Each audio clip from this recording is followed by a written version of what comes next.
Harry Potter y el misterio del príncipe. Capítulo 1. El otro ministro. Faltaba poco para la medianoche.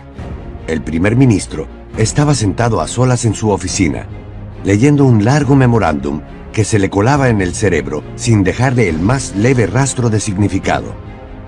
Esperaba la llamada del presidente de un lejano país, y mientras se preguntaba cuándo la haría el muy condenado, intentaba borrar los desagradables recuerdos de una larga, agotadora y difícil semana, por lo que en la cabeza no le quedaba sitio para otra cosa. Cuanto más empeño ponía en concentrarse en el escrito que tenía ante sus ojos, más nítidamente veía las caras de regodeo de sus rivales políticos.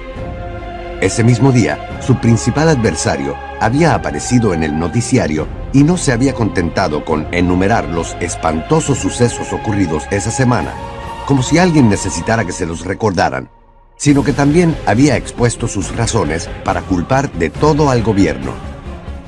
Al primer ministro se le aceleró el pulso al pensar en esas acusaciones, porque no eran justas ni ciertas. ¿Cómo querían que el gobierno impidiera que el puente se derrumbara? Era indignante que alguien insinuara que no invertían suficiente dinero en obras públicas. El puente en cuestión tenía menos de 10 años, y ni los mejores expertos podían explicar por qué se había partido por la mitad, provocando que docenas de autos se despeñaran a las profundidades del río. ¿Y cómo se atrevían a insinuar que la escasa vigilancia policíaca había facilitado los 2 horribles asesinatos ventilados por los medios de comunicación? ¿O que el gobierno debería haber previsto de alguna manera el inusitado huracán del West Country, con su larga lista de víctimas y daños materiales? También era por su culpa que uno de sus subsecretarios, Herbert Chorley, hubiera acabado de patitas en la calle por haber escogido esa semana para comportarse de un modo tan extraño. En el país se respira un ambiente de desastre, había concluido el adversario sin disimular una ancha sonrisa.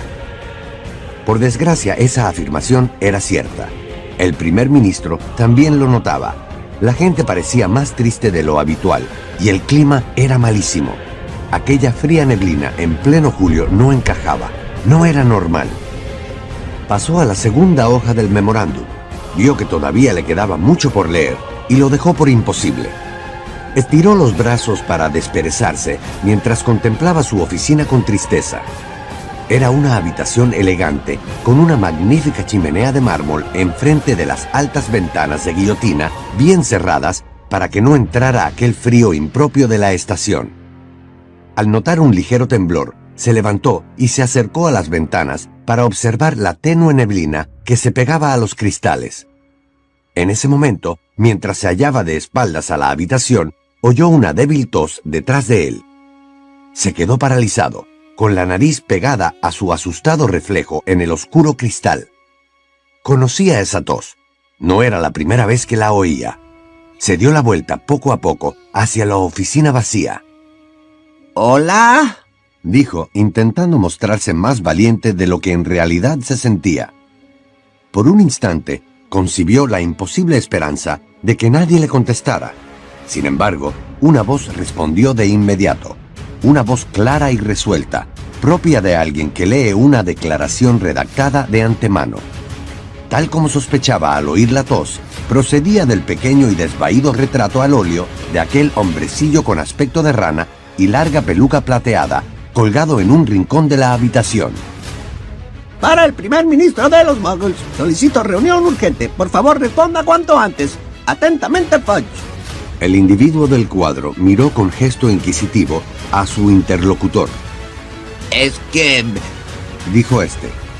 «Mire, ahora estoy ocupado. Espero una llamada, ¿sabe? Del presidente de...». «Eso se puede arreglar», lo interrumpió el personaje del retrato. El primer ministro torció el gesto. Ya se temía algo parecido. «Verá, es que necesito hablar...». «Nos encargaremos de que a ese presidente se le olvide telefonear. Se pondrá en contacto con usted mañana por la noche en lugar de hoy», le cortó el hombrecillo. «Tenga la amabilidad de responder de inmediato al señor Fudge». «Yo... bueno...», concedió sin convicción. «De acuerdo. Me reuniré con Fudge. Regresó apresuradamente a su mesa, arreglándose el nudo de la corbata. Apenas había tenido tiempo de sentarse y adoptar una expresión relajada e impertérrita, cuando unas brillantes llamas verdosas prendieron en la chimenea.